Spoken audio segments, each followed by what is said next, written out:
The name of this set specifically is going to be who can play the best fundies. And of course, we're going to go into Pokemon Stadium 2 to further enhance the fundy plays. Yes, it is. And I guess the whole thing about this whole fundamentals type of play here is that you see a lot of these interactions that's being going on right now. It's probably just like who gets the better interactions and who gets the better combo. Because both Palutena and Wolf had great combo strings. Like Palutena's Nair with got both controlling the stage with the grabs and the aerials. Like that back air almost takes the stock, but he already has stage control, which is what he wants.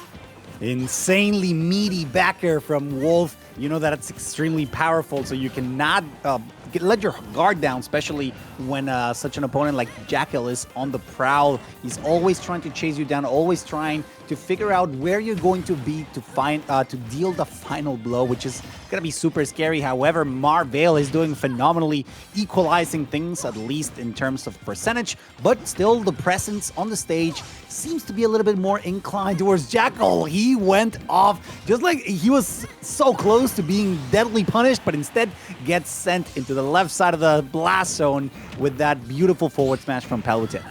Yeah, that might have been a shield drop there from Jakal, which was a little unfortunate. Shield dropping at that point in time. Marvale not going to teleport back onto the stage with that warp. But once again, Jakal's in stage control. And that Nair is finally going to take the stock after getting the stage control he wanted with that blaster. Yeah, he's not too far behind, so that's definitely something that he could still bring back. Great recovery, high recovery as well, to avoid or try to creep away from the pressure that Marvale was putting out, but a beautiful spike down there to make sure that the stock is absolutely relinquished. Careful here, he's trying to go for yet another one. Marvale is going absolutely crazy in this second stock. And then there comes out. This is all of Marvale's fundamental base. As I said, it's like whoever has the better combo game seems to be having the advantage right now. So far, it's been Marvale who's been able to get those mighty finishers like that forward smash down there. That's gonna hurt. That's gonna hurt. The pressure that Marvale is putting there on the left side of the stage is absolutely unquestionable. Despite the fact that Jakal is doing a great job at trying to answer with that same aggression, it's not working to the same extent. And Marvale is quickly gaining up a little bit of extra traction, a little bit of an extra leeway for him to, even if he makes a mistake, he could still bring this back very much, as it is very much in his favor still. Agreed, and that's a back air! Speaking of that, Jakal jamming forward air all the time. He got that back air after the couple forward air tools, and now he finally got that back air off the tech read. It's not impossible for Jakal to come back into this game, but Marvale still has stage control. Tries to go for it up air, just missed. He did not pinpoint that landing there for Jakal. Yeah, I agree with you. I mean, it's still extremely possible, especially for a Wolf. And if you put it in Jakal's hands, it's definitely doable. However, the pressure is enough for the Jakal makes the mistake. The angle is not the right one in order to recover.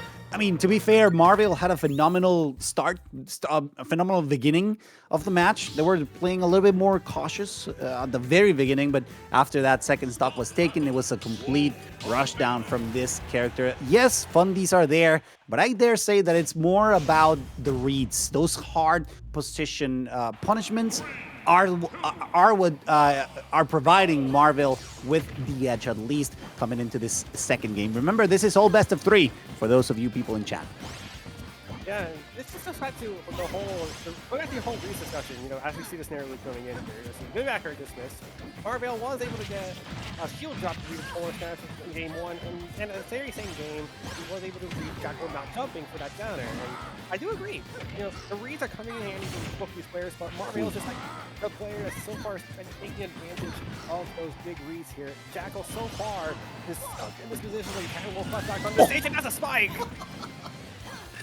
A beautiful miscalculation from Marvale, because he was actually trying to drag Jakal down, trying to force him off stage rather, but he got punished in return as he got a little greedy. Yeah, maybe what Tabby Soda is paying a little bit of sense, right? The pressure that Marvale is putting out might be costing him just a little bit, because that wall flash was definitely something that he did not deserve, but once again making use of the beautiful and most perfect tools that Palutena has, specifically the mirror shield, to make sure that those backers are basically uncontested.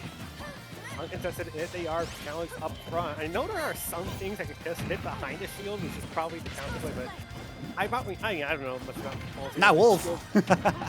Unfortunately, Wolf doesn't have any back hitboxes, but here we go, double up there coming in from Marvale. Once again, he's in the advantage state. That Warrior just not connect, but you see the pressure he's putting in, throwing out those hitboxes, and even if they're not working, they're forcing Jakal to play Marvale's game.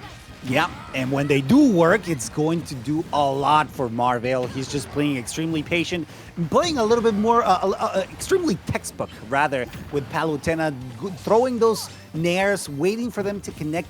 But also the most important thing is that he is actually ready to continue on the damage. Unfortunately, gets caught by Jakal's up smash, costing him an early stock, and that's going to be a lot of a good opportunity for Jakal. Ooh, okay, he got, again, I don't know if that was a miss input, but that seemed to be a case of a little bit too much pressure for him to make an actual decision to come back to the stage.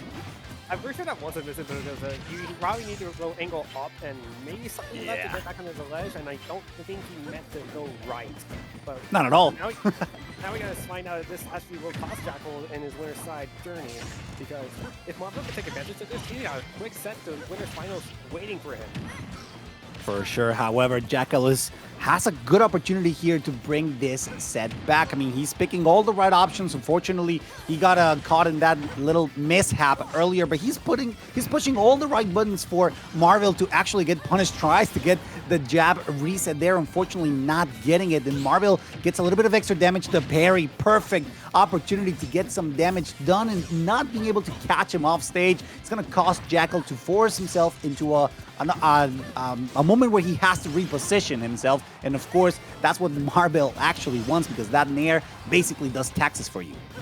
Oh, backer coming in here now, not to take the stock quite yet. Jakal's in trouble. He is getting back onto the stage because the down tilt is not in his range. Does get it up to Invincibility, and that's an explosive flame, and that's it!